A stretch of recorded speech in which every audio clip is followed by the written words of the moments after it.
आरक्षण उपवर्गीकरणासाठी दलित महासंघाचा मंत्रालयावर मागवीर महामोर्चा।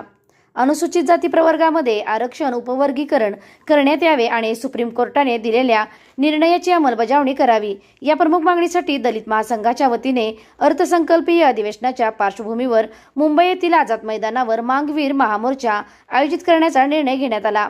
कराड येथील शासकीय विश्रामगृह येथे झालेल्या विभागीय बैठकीमध्ये महामोर्चा यशस्वी करण्याच्या दृष्टीने नियोजन करण्यात आले। बैठकीच्या अध्यक्षस्थानी दलित महासंघाचे संस्थापक अध्यक्ष प्राध्यापक डॉ. मच्छिंद्र सकटे होते। यावेळी मार्गदर्शन करताना प्राध्यापक सकटे म्हणाले की शिक्षण, नोकरी, व्यवसाय तसेच शासकीय योजनांचा लाभ घेण्यासाठी दलितांमधील ज्या प्रभावी जाती आहेत त्याच जाती मोठ्या प्रमाणावर लाभ घेत आहेत।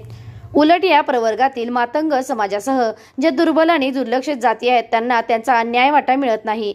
म्हणूनच दलितांमधील वंचित जाती समूहासाठी आरक्षणामध्ये अ, ब, क, ड असे उपवर्गीकरण करण्यात यावे म्हणून देशभर चळवळ सुरू आहे।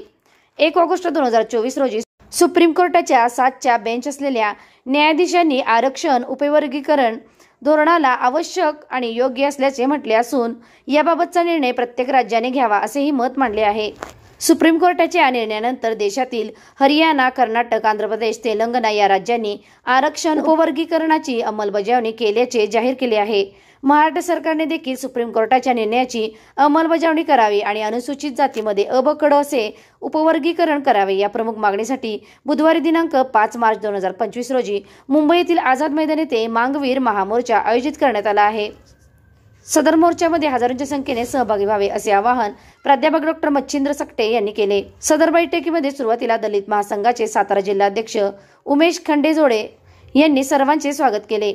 यावेळी राज्य कार्याध्यक्ष प्रकाश वायदंडे, राज्य उपाध्यक्ष शंकर महापुरे, राष्ट्रीय सरचिटणीस उत्तम चांदणे, त्याचबरोबर सोलापूर जिल्हाध्यक्ष सुनील अवघडे, कोल्हापूर जिल्हाध्यक्ष बाबासाहेब दबडे, पुणे जिल्हाध्यक्ष लक्ष्मण मंडलिक, सांगली जिल्हाध्यक्ष विकास बल्लाळ, पश्चिम महाराष्ट्र युवक अध्यक्ष धनाजी सकटे यांनी आपले मनोगत मांडले।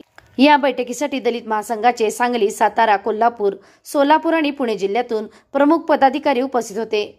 जयवंत सकटे यांनी यावेळी आभार मानले। SK क्राईम न्यूज साठी संतोष कदम, कराड।